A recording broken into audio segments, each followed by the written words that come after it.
ক্ষতি নেই যদি সোহাগী ছোঁয়া কেউ কাছে এসে রং দিয়ে যায়। ক্ষতি নেই যদি সোহাগী ছোঁয়া কেউ কাছে এসে রং দিয়ে যায়।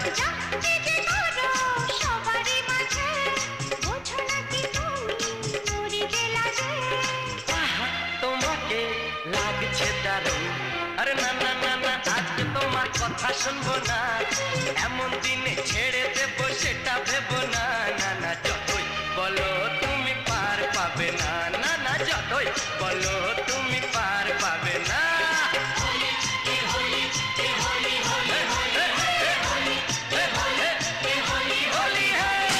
Jump, jump, jump, jump, jump, jump, jump, jump, jump, jump, jump, jump,